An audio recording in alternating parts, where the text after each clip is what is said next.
What were you saying about not having fun? I'm done having fun. I'm done having fun. I had so much fun in my 20s. So much fun with so many men. Too much fun, honestly. I think I, reached the fun limit. But I'm serious about dating. I'm in my 30s. I have a plan. I have a time frame. I have deadlines. Right. I want a baby in a year. I just froze my eggs. I want a ring in 9 months, and I want to be married a year and a half, maybe 2 years. So I'm looking for someone who is at that level. Well, and is willing to meet me at that level. For sure. This is our first date, so yeah, I know. Like that's why I'm being crystal clear, because so many men look just like you, have just wasted years of my life, and I'm so sick of it, and I'm not going to let it happen. Well, I thought you were trying to have fun, so it's No, I'm not having fun. I'm done having fun. Right, you're done with fun now, but before. I had so much fun. Yeah, that much is clear. With a lot of men. Yeah, I'm picturing a lot of things and right now. And I don't need to do it anymore. And honestly, you're really not my type. My friend told me to go out with you because she seems like you're the type that wants to settle down. So, okay. Normally I don't go for you, but I feel like maybe you're at the same place in your life. And I don't know. Yeah, this might not be a great fit. She wants you to work for what so many got for free. You can't do whatever you want in your 20s and think people should accept you, and in your 30s. When you're in your 20s is when you should be actively seeking to find a solid relationship. So when you're in your 30s, you can have your family. Well, I hope you guys are happy. That guy that I really liked, he found out about my job. He's been okay with it. I guess one of his friends told him. I was just waiting to tell him. I wanted him to get to know me. Not. Come on. Stop with the dramatics. This is what happens when, you make bad choices. Oh no, the consequences to your own choices. Oh no, what did you expect? Men tell you guys all the time that they don't want to date women who have OF, and then you guys are like, oh, well, whatever, I'm going to do it anyways. And no, you were not going to tell him, shut up. And you should have told him at the beginning. Why were you hiding it if it's something you're so proud of? You're not a victim. You just want all of the drama, sympathy, and attention you can get by playing the victim. Abuse does not have a gender, but when the abuser is a woman, I find that it's often not spoken about or it's a little bit more taboo. One reason why is we're not taught to see it. We're often taught that abuse looks like a man yelling, not a woman crying. That control looks like fists and bruises, not guilt trips. So when she twists the story, plays the victim, makes you the villain, people tend to believe her. And that silence, that double standard, it keeps a lot of people, especially men, from ever really calling it what it is. Narcissistic women, just like narcissistic men, weaponize emotions, control you with guilt and shame, ruin your reputation with passive-aggressive smear campaigns. They cry to the right people so you look like the unstable one. They use motherhood or spirituality or feminism as a cover while still tearing you apart behind closed doors.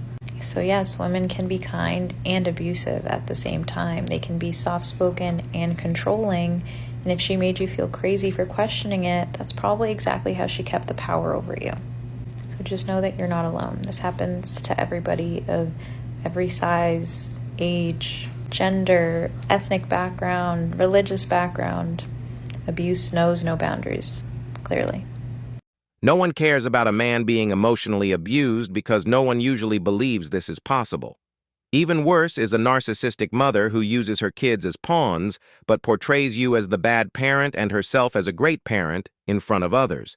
This one time I was dating this guy. He flew me to Miami and I got there and he was like, I'll carry your ID, don't worry about having a credit card, I got everything covered. So I just was like, okay, you can hold my ID, like I won't have to carry a purse, this is great. We go out, we drunkenly get into an argument and this man never comes back. We got into a fight at 10 p.m. I stayed up all night because I was like, is he ever gonna come home? I'm alone in Miami. He didn't come home. The next morning at noon, he showed up, he threw my ID and we got back together a week later. Romance isn't dead. Always give a second chance. Yeah, he bought me this Cartier bracelet. So it's worth it. That's so worth it. Yeah, just dump me in Miami, steal my ID, buy me a Cartier, it's fine. Cartier bracelet. So, Your idea of romance is a man abandoning you drunk in Miami, disappearing all night, clearly hooking up elsewhere, and then tossing you a Cartier bracelet to buy back your forgiveness. That's you selling your dignity for jewelry. You didn't get respect, you got bought off. 2 months ago, I was very abruptly dumped by the man that I thought I was going to marry. So if you're there now trying to piece together what happened in your relationship because you were dumped out of the fucking blue, this is the thing I really need you to understand. And it was so important for me to understand in order to move past things. When someone breaks up with you out of nowhere, it has nothing to do with you. And as women, we tend to believe everything is our fault. But this I am fucking certain of. They broke up with you probably because they have attachment issues. They're stressed about some shit. They're struggling mentally, fucking lost. But I can assure you that it doesn't have to do with you. And I'm telling you this to save yourself hours of trying to unpack what you could have done differently. The answer is nothing, because it had nothing to do with you. Anyway, I hope that's helpful.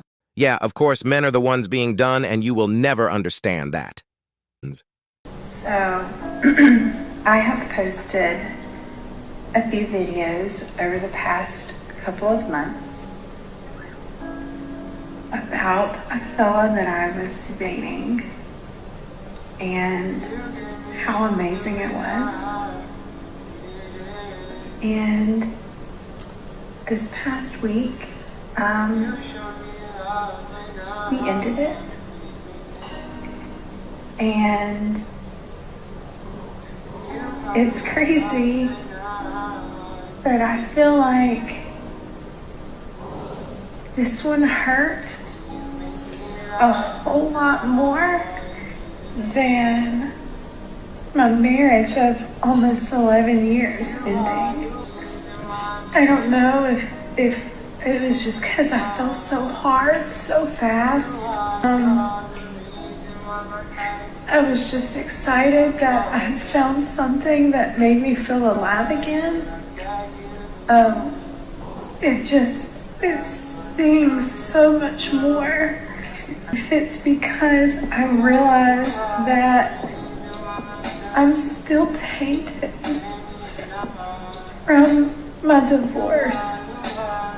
I feel like I brought on the insecurity and struggle with trust into a new relationship.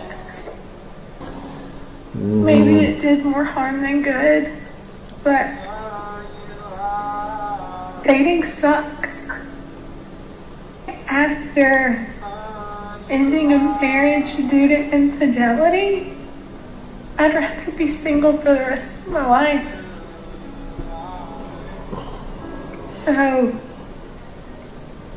it's a struggle. And I worry that this is going to be a struggle I feel for a long time. But I wanted to get on and say that you're not alone. And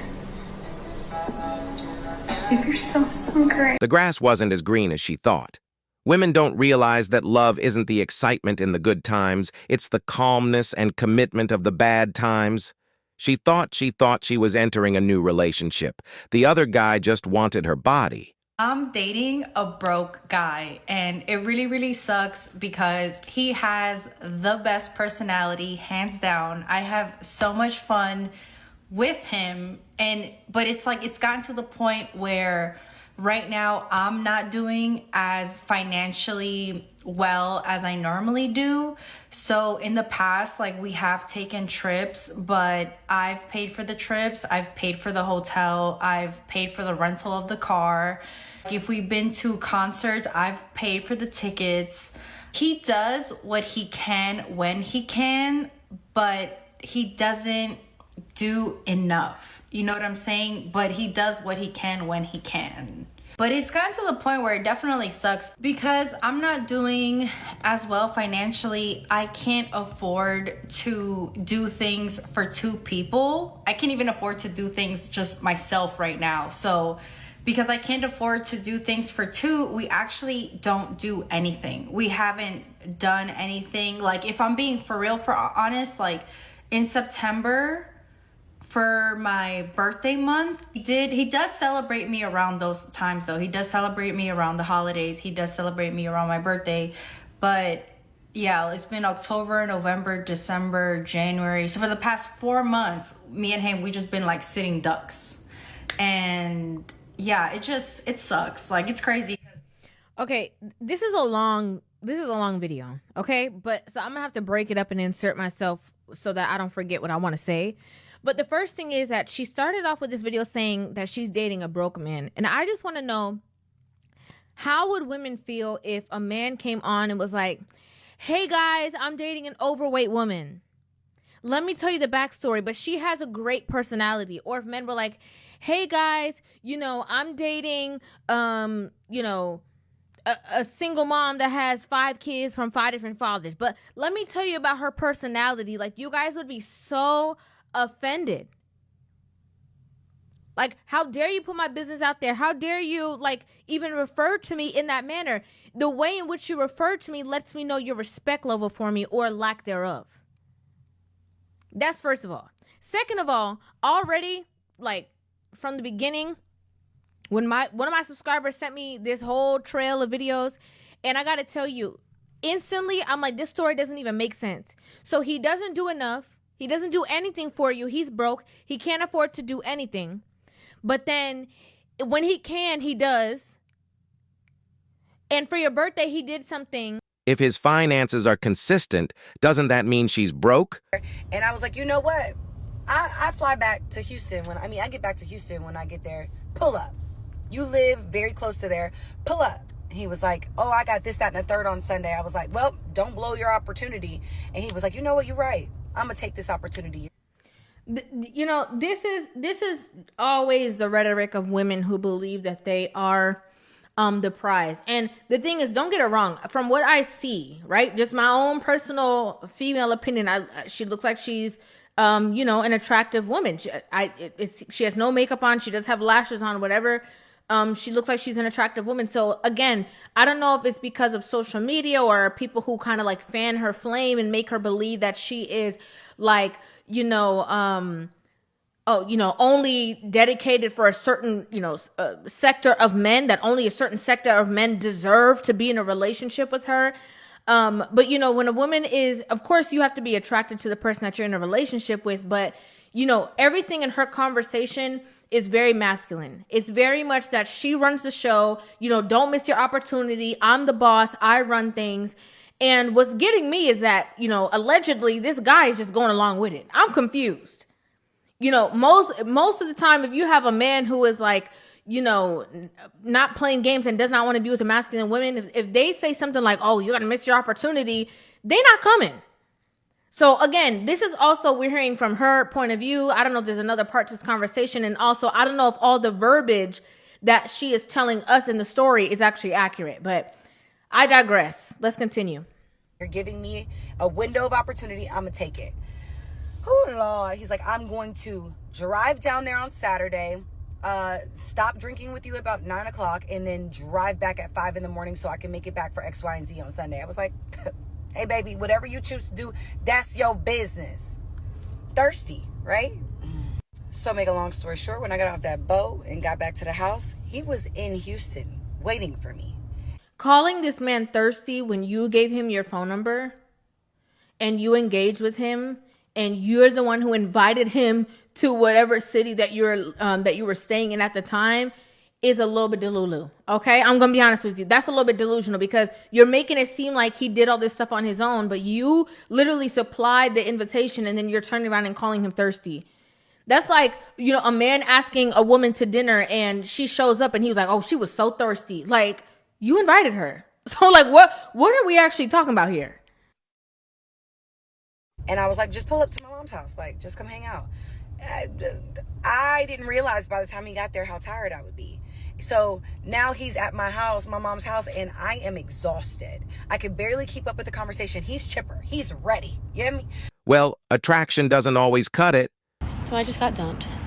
On top of that, I'm on my period. And I'm literally walking around the streets of Nashville at night by myself, being like, try me, come at me. Do any other girls get that way when their life is in shambles? No, most women don't act like that. When life falls apart, healthy people take a step back, self-reflect, and figure out what they can change, not wander the streets daring the world to try me. So for anyone who's wondering, yes, I met the most amazing man about 3 days ago, and he totally love bombed me. He checked off every box. We really hit it off. We really had a great thing going. And then basically, he love bombed me. Planned this really sweet date for us today. And then I woke up this morning after being on the phone with him till 3 a.m. to a text message from him saying